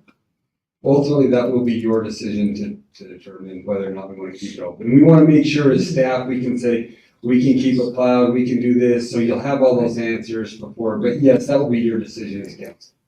Good question. Any other questions? Recreation preview. Yes, there is, what's that date? 23rd. The 23rd at the library, there's a recreation preview. I'm just gonna pull it up. I think I have a flyer here. The only reason I bring that up is because there's that survey for, Will the survey be something they can just do that night, or can we send a link out to No, people? the whole idea is that it's done there as a means for entering the raffle. So, that's, I wouldn't have a problem releasing it to the wider public after that, after they've had a chance to draw, the raffle, but I know they're trying to encourage people to come down, see the booths, and just stay that way, but once they're done, you can just go on Facebook and everyone. Is this our Parks and Rec committee that's kind of put this on? Yes. And this is a great opportunity. We always get the question, there's nothing to do. What are we gonna do? This is a great way to showcase there is a lot to do. So we want to make sure as many of the public are aware of some of the great activities and recreation programs we have here in Roosevelt. And there'll be prizes. Thank you so much. Okay, a couple other reports that I have. I have met with Mr. Brown. He was out of town last week. I want to report back to council with the mini golf. After our discussion with council, Mr. Claiborne and I went up there, and I gotta admit, council, you are geniuses. The location that you had us go look at, we will have some pictures, and I'll meet with Aaron to kind of showcase. The building that is right there, there is a window that could serve as public access. There's already 2 cameras that are facing there. If you go there at nighttime, it's already lit up like crazy, but it'd be very easy to add more lights because of the current light post. The terrain of the grass there isn't really usable to do other activities, but it'd be perfect to use as natural contour in the ground there. So we'll have more things, and I apologize, I haven't been able to meet with Aaron to have a proposal tonight, but I just wanted to pass on to council that whoever's idea it was, I don't remember. Councilman Goodrich, Councilwoman Goodrich. Genius idea, because everything is laying up there. And we'll have more information on other courses and stuff. I did want to report that back. Like I said, 2 cameras are already up. And when I was there too, I was like, those light posts are perfect too. That are already there. And there's the restroom there. I mean, there's so many things that are in place there. It looks like it was already made for it. So. Next thing, I did want to just mention, we did scratch the procurement policy tonight. I have the red line version for that. However, the state legislature is revamping their procurement policy. They have 2 more weeks of the legislature going on. So rather than us, I don't foresee any big changes on the state level, but definitions is one of the areas that they are readdressing. So rather than modify and work with ours, let's wait and see what the state mandates us. So we'll delay that to next month, and hopefully there's no radical changes. Thus far, there haven't been any presented, but we'll see what they come up with. Just want to explain why on the procurement policy there as well. And finally, our CIB list is due to UBAG next month. So I will send that out to council for our 1 and 5 year list. If you'll pay specific attention to our 1 year list, we are not allowed to go to CIB for anything unless it's an emergency, unless it's on the 1 year list. So I'll email that out to you. Mayor, I don't know if you saw there's one copy in your box in there as well, but everybody else, I will send you out a digital copy of that, and that is due next month. Any questions for me? Sorry. Thank you, Roger. And we skipped K on purpose because that's going to be coming to our next meeting as well. So amendments to resolution forming the Arts, Parks and Rec. That'll be coming up.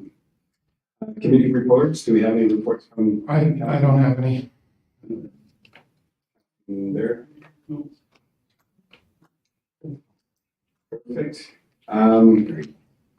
Then we will go ahead. Well, we can talk a little bit. Do we have the contract for city attorney? Somebody can forward it to my email really quick.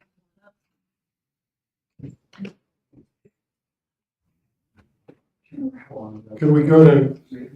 I do have one other thing for council is we're pulling that up. A proposal we will have, I'm going to put on council's radar, is we are bringing back employee of the month. However, we would like to institute a citizen of the month as well. We are still trying to frame that, but ultimately it'd be council's decision, because one of the visions we see is staff would come up with individuals in the community that we're working with, submit nominations to council, and then council would vote on a citizen of the month. And the way to, right now with all of our capital projects, we have so many residents here that have gone above and beyond to help the city and help on these projects. We figured this would be a great way for the city to recognize them. So we don't need a formal vote, but if you're okay, we'll at least bring that recommendation to you next month. And I wonder, when it comes to the capital projects and things like that, because I can think of several that have helped with a lot of our projects that I wonder if we just do an appreciation and recognize all of them, because, I mean, it might take a while to get. Yeah, instead of doing it monthly, just do them all, and then after that, do monthly or something. And what I would like to, well, I was just thinking, if we do recognize a citizen of the month, I would almost like it to be a peer-to-peer and not, I mean, it could be staff, but, you know, people see what's happening in our city. We did have that one time. I thought there was, where we had people recommended. Yeah, I think I remember seeing something like that before. there was an annual one before I got here. It was called Total Citizen of the Year. That was called. Anybody remember? It was in November, wasn't it? I can't remember. Yeah. Yeah. And we just thought there's so many people that are helping the city. I think it would just recognize, like, make a list and recognize them, and it might be good as we finish the projects to recognize and We do have that plan in recognition board. But I was gonna say, we're going to anyway. Yes, You other mentioned. projects, ribbon cuttings, we will recognize all the individuals there. I think it'd be good to recognize them here as well, though. Yeah. Maybe do I don't know, there's so many of them that I can think of. Yeah, we have some incredible people. It would take us a couple of years to get through them all, is what I'm saying. So, yeah. So if you think So, about that, we yeah. will discuss it next council meeting, again, we can revamp. We want it to be a council thing, because ultimately, you're our elected officials, and we'd like you to be the ones recognizing our citizens. Yeah, thank you. So Grant, do you want to, this is a contract that we were working on with you, you want to kind of present, and I'll give a little bit of history here. So we have a contract with every single appointed employee except Grant, I believe, right? So, and we thought it was time to do that, and then we started looking at, do we need a full-time attorney? Can we still get away with a part-time attorney? How much is that going to cost? And so all of those questions started coming up, and so this is kind of where we're at. And I'll just turn the time to you. Yeah, it's not that there's never been a city attorney contract. We have had one that expired, 10 years ago. It was in a much different format than the contract that we developed for all of the other appointed positions. And so I was asked to prepare one in the same format as the other appointed positions, which is what this one is. But there is not currently any contract in place, and I don't think there has been for at least 3 years now. Some of the other things that you mentioned, JR, is that you wanted to talk about full-time versus part-time. Right now, the arrangement we've had for the last 12 years, I have not been included in the benefits package. We've done that trying to save money for the city. So that's one thing to consider if I think you were to go to full-time. For hours, just to give you some idea, I tracked it last year, not every single week, but just kind of doing spot checks. I've been averaging about 32 hours a week for the city, and then Stephen Foote is my partner. We didn't do as good a job at tracking his time as we have with mine, but we have court every other Tuesday. Stephen is primarily involved in those 2 court days, and it looks like it works out to 8 hours every other week from Stephen. So it'd be about right at 40 on every other week, and then probably 32. The other information I think I could give you that might be helpful is regarding salaries if you were to want to go full-time. The Attorney General's office adopted a STEP program last year, and several other counties have adopted it. It starts out for an attorney with 0 to 2 years experience, $112,320, and then right now it tops out at $174,720. That's annual salary for an attorney with 46 to 50 years experience. So that's kind of the range. Is that the base rate and not the benefits on top? Right, yeah, that's just the base rate. Base pay. For the salary. We have seen this in the Salt Lake City Attorney's Office. They adopted this exact same one. I don't know if Brock had done any research into it. I don't know how closely other cities are following this, but it's what counties are staying close to. Finding myself on the scale with Duchesne County, I'm actually about 20,000 higher than what's on this scale right now. And I had given those numbers to Josh. We hadn't had a lot of time to talk about it since I did that. I kind of got the impression the city probably wasn't interested in trying to match something for me. Is that safe to assume? But I think if that's the direction that you guys want it to go, that you could find somebody in this range. I don't know how hard it would be for the county attorney's office. We've had a position we've had a position posted for 2 years. We couldn't find anybody to fill it. So we took it down and are gonna start trying again to recruit in May. So it's been kind of tough for us, but an entry-level county attorney position probably wouldn't be as attractive as a city attorney position, so I think you'd have a little bit easier time than what we've had in the county attorney. Grant, I can just clarify. I might have heard you wrong. One thing we looked at internally was not necessarily using that pay scale, but it was to steal him away from Duchesne County completely and compensate him to steal him 100%. So we didn't look at that other pay scale. When we looked at our numbers, it was to basically compensate them both, steal them away 100% from Duchesne. Does that make sense? We didn't look at that other pay scale. Which we found is very expensive. Yeah. But we were not in any way, shape, or form trying to not keep him. Yeah. I want to make sure that's very, very clear. So we want to keep him for sure. So this contract right here is to continue basically the relationship that we have had as a part-time, and the compensation, 102,715, am I reading? No, 100. Yeah, so, and I think where we're coming up with that, I'd have to go back and double check the numbers. I drafted this in August and we've had to keep pushing it off, and I hadn't gone back and rechecked it. But I think what we were doing was looking at what I was getting on the contract in 2023. And when the rest of the city employees got 9% raise, am I remembering the figure right? And the contract I had that expired called for a 3% yearly raise, which we'd never followed. On years that the city employees weren't getting raises, I didn't ask for the 3%. And then there had been years that city employees were getting more than the 3%.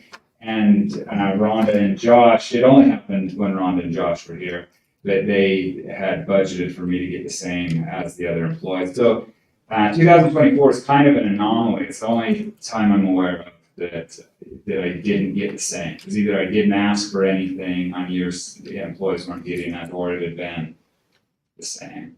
Yeah. So I think what we did here, though, is I had already got 3%, and I was asking for the 9% that other employees got to apply retroactively to July 1st.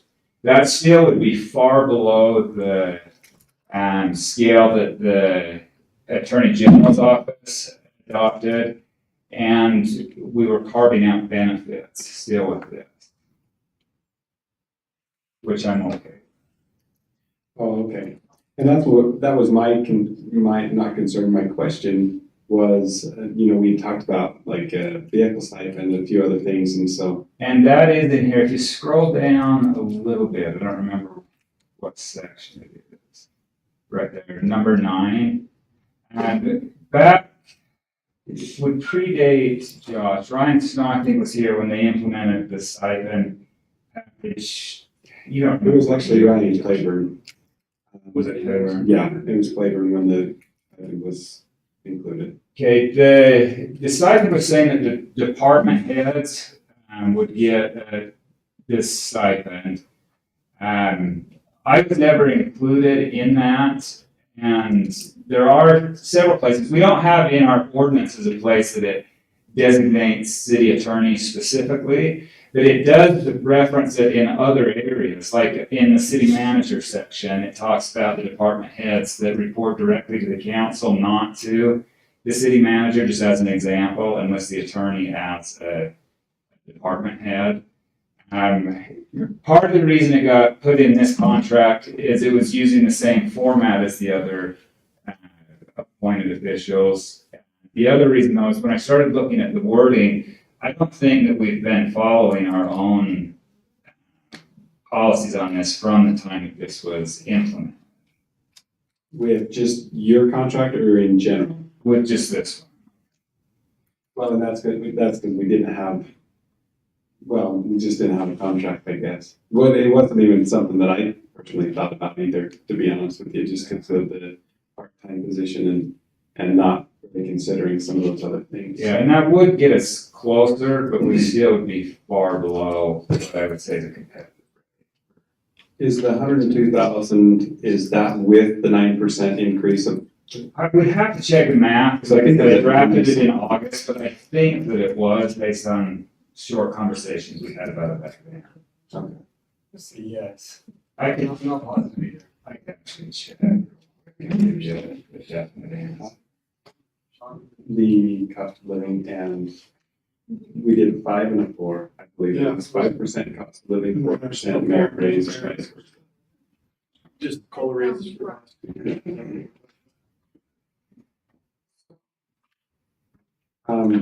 But anyway, it would be good to get what are you being compensated right now, Grant? Are you being compensated at the 102, or are you still being compensated at the previous? Well, it's or neither right now. 3%, right? Yeah, because we got the 3%. So with the 3%, right now it's 8,088.41 a month. And I think the 102 would be more like 85, wouldn't it? What was the number? 102,715. What did you say you're currently being compensated? 8,088.41. Okay. Yeah, so 97. So 97, but that was probably with the 3% raise already. And so, yeah, that's another 6% is what the 102. So that'd be a total of 9% from the previous. Okay.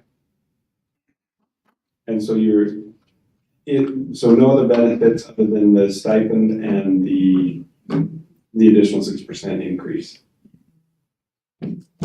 Am I missing anything, Josh? No, and I apologize. I'm just confirming that is with the 9% allowance too, based off of the previous budget. So you might have already answered that. I apologize if you did. That's okay. Confirming, yes.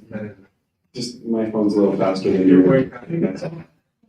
It's not me or you, it's just our electronic devices. Yeah, when back during the summer, when we were looking at budget cycle, I had looked at just that attorney general's pay scale, which I keep referring back to, which we put the contract roughly at 143,520. I was willing to do it for less and was going to propose 120. When the other city employees got 90%, that's a pretty big increase for all at once, even though other attorneys were getting it. There were a lot of attorneys that the Attorney General's office that got a 40% increase last year. I didn't want to do that to the city all at once. I was going to ask for 120, but JR and I had a conversation. He was asking if I'd be willing to accept 9. I told him I would, and so let's stick with that to get this number. And what's the vehicle stipend each month? What's the value? 800. 800. So that would put you, at least a little closer. That put you at 111. More. Right. So it'd be 111, almost, 112. So that's kind of where we're at. And any questions? That explains it fairly well, I think. I had one question, and this was brought up in the sergeant's meeting. Could we stipulate something like, I know you're busy, but if there's like once a week or once every other week where you would be available for an hour or two for the police, and they could come in and take care of is that a? We can. I spend more than that every week for the police department at unset times when they call. We could do that, but obviously it's going to pull from somewhere else. Right now, I focus on whatever looks like highest priority is. Some weeks for the police department. Well, the police department gets more attention from me than any other department. And so it would weigh it even more heavily if we started to try to do that. I was just a concern brought up from some of the sergeants that, it'd be nice if they knew you were there and at the time. I think that they do. When Morant has stuff, I know that he asked if I'll meet with him while I'm here. I think if I may clarify, we do. I think if we can come up with I think- a more specific schedules, we can make sure they're there. And that we have things there. It's been hit and miss. Hey, a lot, Chief, and that- really quickly, I think at this point in the meeting, where we at least have the numbers out there and we know what we're looking at, I think this might be the time where we go into closed session where we discuss some of these other internal questions or concerns. Okay, Um, that's fine. and just because, you know, one of the things that I just mentioned is, you know, as we're talking and negotiating, you know, we're talking about people's character or, you know, concerns that we might have, things like that. I think that's appropriate. The other reasons that we need to go into closed session, the Southtown Park piece of property, so talking about property acquisition, correct? And then a potential property acquisition by Constitution Park. And a litigation. And also litigation, that is correct. I would move we go to closed session as for the purposes listed in Utah Code 52-4-2051D. That covers them all. That's right. Thanks, Don. And do we have a second? Second by Councilman White. White? Aye. Don, how do you vote? Councilman White? Aye. Councilman Baird? Aye. Councilman Goodrich? Aye. Councilman Allen? Aye. Okay. Go ahead. Brian, thanks for coming. Good seeing you.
People out here.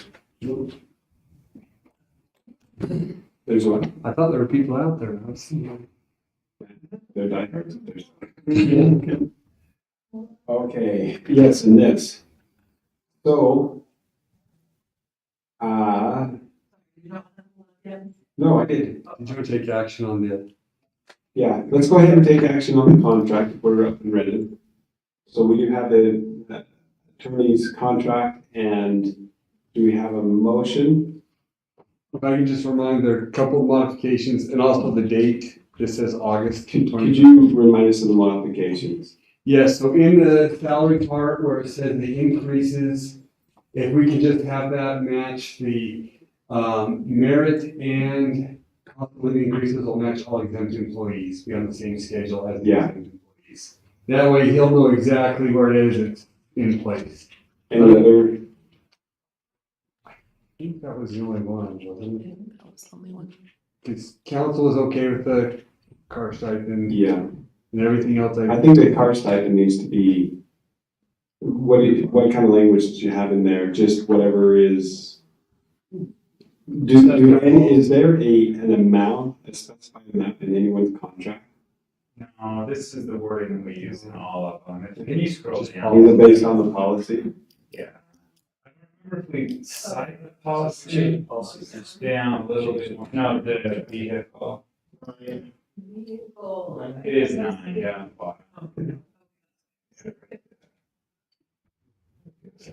Okay.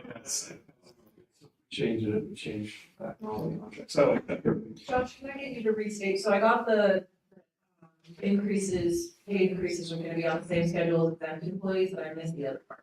Just the date. I'll motion to approve the contract with those changes. Okay, we have a motion. For the date, what are you thinking? July 1st, what date do you want? You had it already retro there, so we just need to work out the date of signing it. Because the retro goes back to the budget, correct?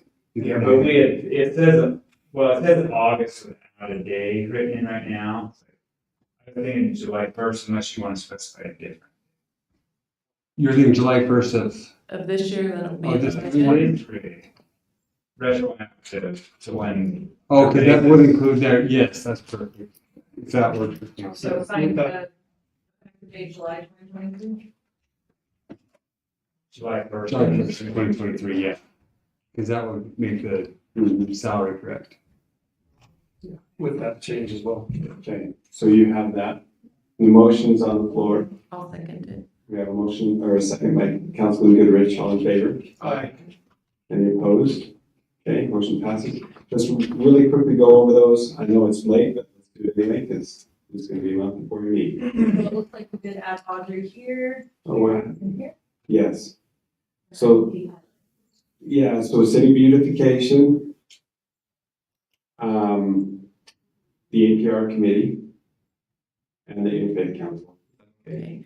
I work on Wednesdays, is that the time and day they work? Arts Parks, let's see. They look- Interfaith is in the middle of the afternoon. So it's usually a lunch meeting. We just eat lunch and have the meeting right then. So And where do you meet? here. And then, let's see, mosquito abatement, there's only one person on that, E-bag, that's me, that's only one person. Golf course committee, we're still wondering what. So JR, I have a proposal, since I've taken on ULTT, would it be okay if we gave mosquito abatement to Dustin? Swap that. Totally fine with that. Okay. So just I'm good with that remove too. How David. do you have so many on there? Nobody else said anything. That's the same as everyone else. I don't think so. It may be, I think yours is all Don just has on one side. Few extra. Okay.